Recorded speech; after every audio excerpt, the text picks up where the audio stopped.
Assalamualaikum warahmatullahi wabarakatuh.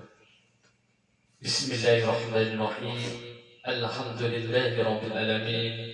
Wassalatu wassalamu ala asrafil anbiya'i wal mursalin wa ala alihi wa sahbihi ajma'in. Amma ba'd. Bapak Ibu yang dirahmati Allah Subhanahu wa taala, sebelumnya marilah kita sama-sama panjatkan puja dan puji syukur kita kehadirat Allah Subhanahu wa taala yang telah meringankan langkah kita, yang telah memberi kesempatan kepada kita semua untuk hadir di majelis ini dalam keadaan sehat wal afiat, tidak ada aral suatu apapun. Bil qauli alhamdulillahi rabbil alamin. Allahumma salli wa sallim ala Sayyidina Muhammad.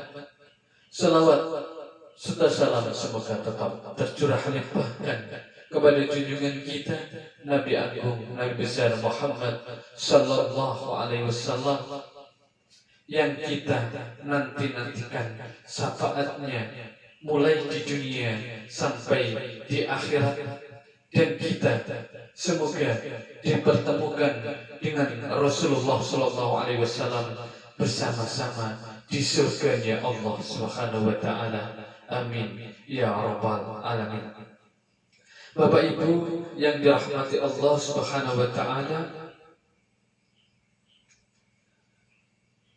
di antara nikmat yang paling besar dalam rumah tangga atau keluarga itu adalah dikaruniai anak. Pasti setiap orang yang berkeluarga itu yang didambakan adalah seorang anak. Kenapa? Karena hadirnya seorang anak adalah qudrat, dan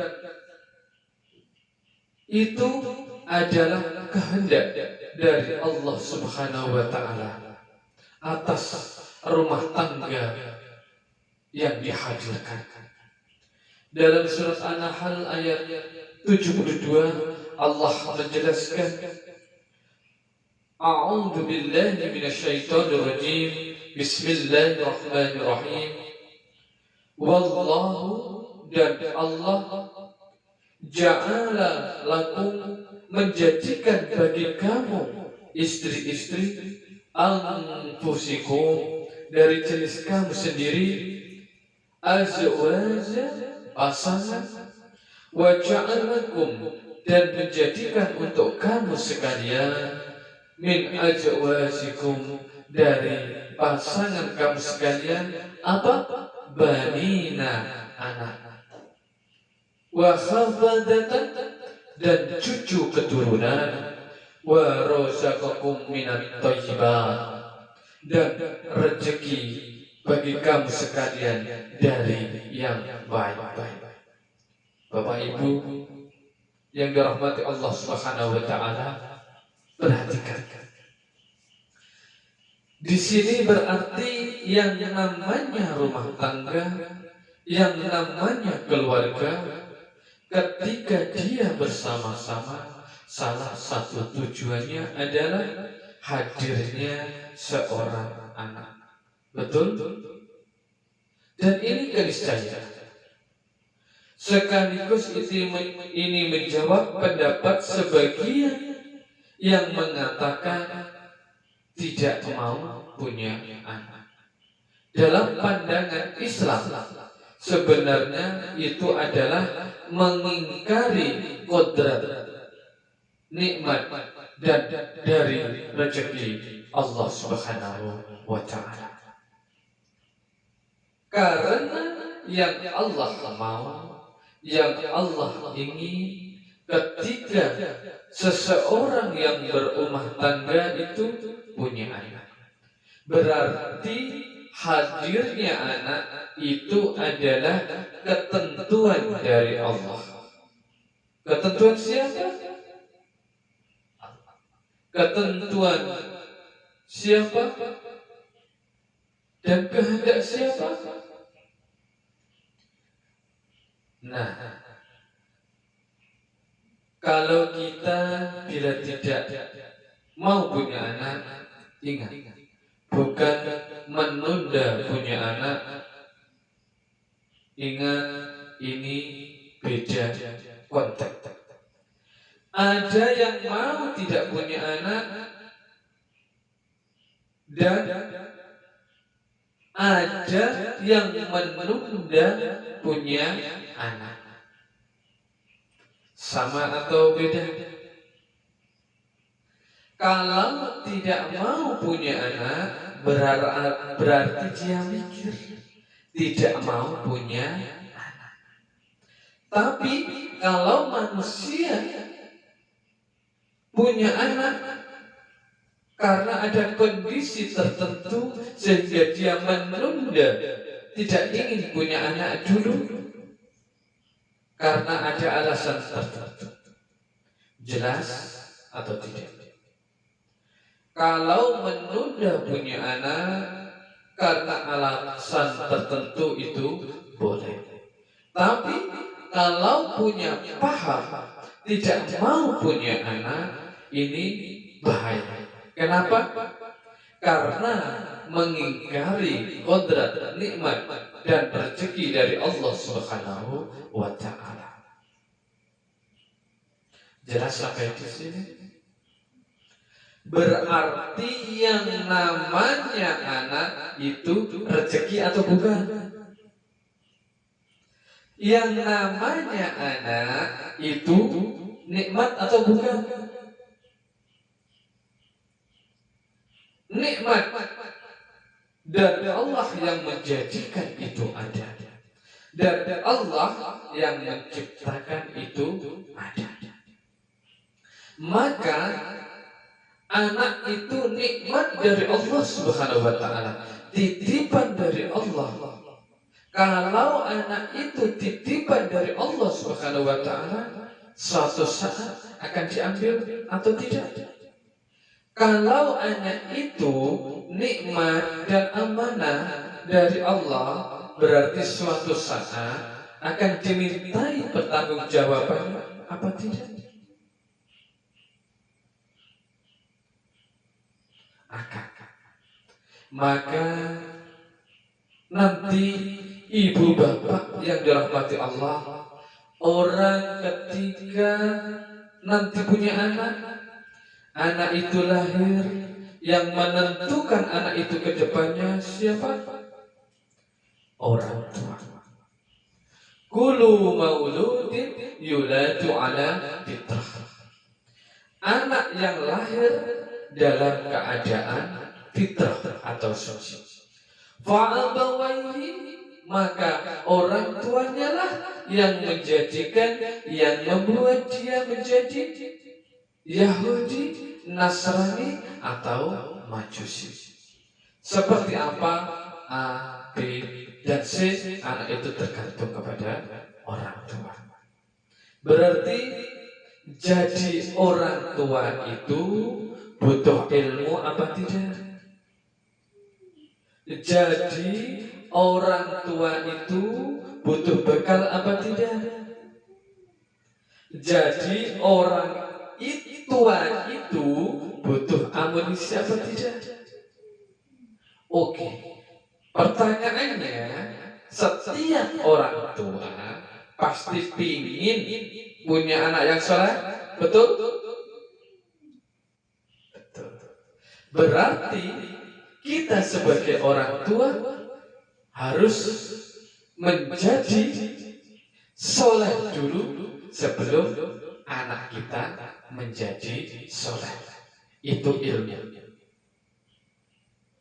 Bapak Ibu yang dirahmati Allah Subhanahu wa Ta'ala, jadi nanti anak itu di dalam kehidupan orang tuanya akan berpotensi menjadi 4 statusnya. Yang pertama, anak itu akan jadi perhiasan bagi kedua orang tuanya. sesuatu yang membanggakan. Misalnya saja, anak-anak kita masih kecil, mau bisa makan, mau bisa berjalan, kita ceritakan kepada orang lain, kita ceritakan pada saudara-saudara kita ceritakan pada teman-teman kita. Itu anak menjadi perhiasan. Misalnya anak kita baru bisa berjalan, pada zaman sekarang ini divideoin, dibuat status.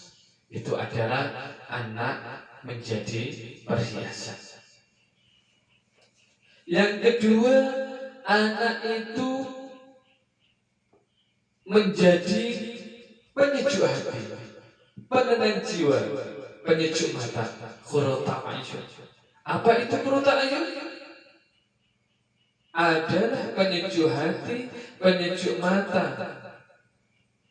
Misalnya saja ketika ayah seharian bekerja, lalu pulang ke rumah mencari anak-anaknya yang sedang bergembira, yang sedang belajar, hilang capeknya, hilang penatnya seharian bekerja. Itu adalah anak sebagai qurrata a'yun, penyejuk jiwa, penyejuk mata. Dan yang ketiga, anak sebagai fitnah bagi orang tuanya.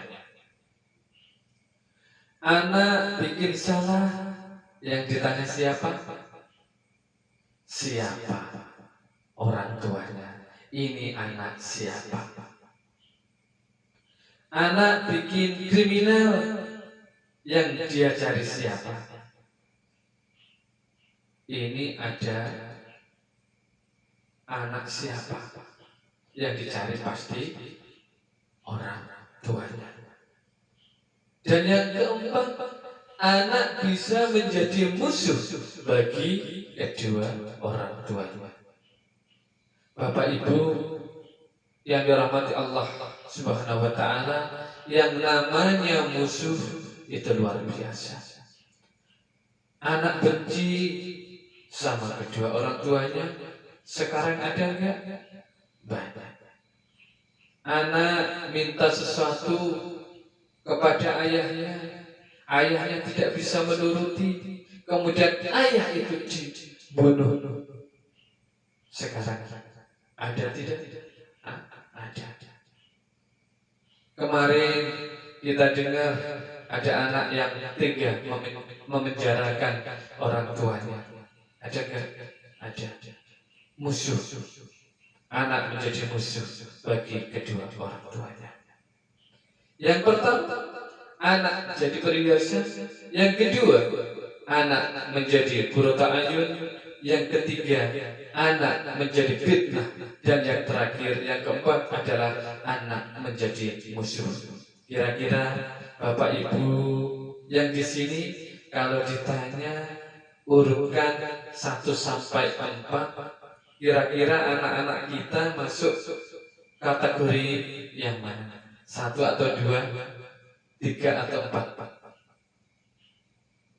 Kita berharap anak kita masuk pada kategori 1 dan 2, yaitu anak sebagai perhiasan dan anak sebagai qurrata a'yun.